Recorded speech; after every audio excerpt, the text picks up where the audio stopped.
ఇవి మనం చూసినప్పుడు సురక్షితమైన స్టవ్లు ఇవి, పరిశుభ్రంగా ఉంటుంది, వంట చేసినా ఇబ్బంది లేకుండా శుభ్రంగా చేసుకునే అవకాశం ఉంటుంది. 26 జిల్లాల్లో 55,607 అంగన్వాడీలకి ఈ ఇండక్షన్ స్టవ్లు ఇస్తున్నాం. 2 నెలల్లో 100% అన్ని అంగన్వాడీలకు ఇచ్చే బాధ్యత ప్రభుత్వం తీసుకుంటామని చెప్పి కూడా నేను మీకు తెలియజేస్తున్నా. దీనివల్ల చాలా వరకు సేఫ్టీ ఉంటుంది, సమయం ఆదా అవుతుంది, విద్యుత్ కూడా ఆదా అవుతుంది. ఇది చూసినప్పుడు దగ్గర 20 నుంచి 30% విద్యుత్ కూడా ఆదా అయ్యే పరిస్థితి వస్తూ ఉంది. ఈరోజు ఇప్పుడే పిఎంఏవై కింద మనం ఎవరైతే ఇళ్లు కట్టుకున్నారో వాళ్ళకందరికి కూడా ఉచితంగా బల్బులు కానీ ఇవన్నీ ఇచ్చాం. దీనివల్ల కూడా పెద్ద ఎత్తున కరెంటు పొదుపు అయ్యే అవకాశం ఉంది. ఈరోజు మీరు ఒక్కసారి గుర్తుపెట్టుకోవాలి, ఒక స్టవ్ కానీ మీరు ఏదైతే ఎనర్జీ సేవింగ్కి వెళ్తే సంవత్సరంలో మీరు పెట్టిన పెట్టుబడి తిరిగి వస్తుంది. ఒక ఫ్యాన్ అయితే 2 సంవత్సరాల 3 నెలలు పడుతుంది. ఒక ఎల్ఈడి బల్బ్ అయితే 2 నెలల్లోనే మీరు పెట్టిన పెట్టుబడి తిరిగి వస్తుంది. ఒక ట్యూబ్ లైట్ అయితే 4 నెలల్లో వస్తుంది. ఏసీ అయితే 4 సంవత్సరాలు అవుతుంది. అంటే దగ్గర అన్ని కానీ కాంబినేషన్లో మీరు పోతే 4 ఏళ్లలో మీరు పెట్టిన దానికి 20% పొదుపు చేసుకునే అవకాశం ఉంటుంది. అంటే దగ్గర ప్రతి ఒక్క ఇంటికి 20% కరెంటు ఆదా చేసుకునే పరిస్థితి మీరు ఎనర్జీ సేవింగ్ డివైసెస్ పెడితే వస్తుంది. ఈ విషయం మీరు గుర్తుపెట్టుకోవాల్సిన అవసరం ఉంది. ఇది కాకుండా ఈరోజు వినూత్నమైన మార్పులు తీసుకొస్తున్నాం. మీ ఇంటి పైనే సూర్య గారి కింద ప్రోగ్రాం కింద సోలార్ ప్యానెల్స్ పెట్టుకుంటే ఉచితంగా కరెంటు ఉత్పత్తి చేసుకుంటారు. నేను ఒకటే పిలిపిస్తున్నా, డెమోక్రటైజేషన్ ఆఫ్ పవర్ జనరేషన్. మీరే కరెంటు ఉత్పత్తి చేసుకుంటారు, మీరే కరెంటు వాడుకుంటే చాలా వరకు మీరు కరెంటు ఛార్జీలు కట్టే పరిస్థితి ఉండదని చెప్పి కూడా నేను మీకు తెలియజేస్తున్నా. ఒక రైతు పొలం దగ్గర ఒక పంప్ సెట్ ఉంటే దానికి కానీ సబ్సిడీ మేమే ఇస్తాం. మీరు ఆ సబ్సిడీతో కానీ సోలార్ పంప్ సెట్ పెట్టుకుంటే కరెంటు ఛార్జీలు కట్టే పరిస్థితి ఉండదు శాశ్వతంగా. మీరేదైనా అదనంగా కరెంటు ఉత్పత్తి చేస్తే ఆ కరెంటు కావాలంటే మీ ఇంటి అవసరాలకు మీరు ఉపయోగించుకోవచ్చు. మీ ఇంటి అవసరాలకే కాకుండా మీకు వాహనాలుంటే అవి కూడా ఛార్జ్ చేసుకునే అవకాశం వస్తుంది. మీకు అప్పటికి కరెంటు మిగిలితే ఏదైతే ఎలక్ట్రిసిటీ బోర్డుకి ఇస్తే డబ్బులు కూడా ఇచ్చే పరిస్థితి వస్తుంది.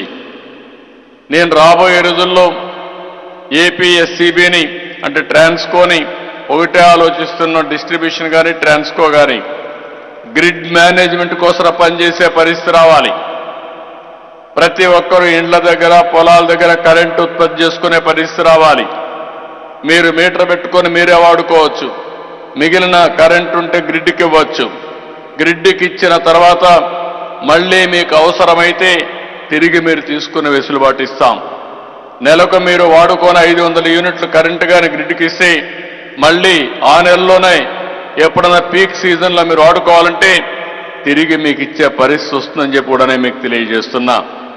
నేను ఒక వినూత్నంగా ఆలోచిస్తున్నాను.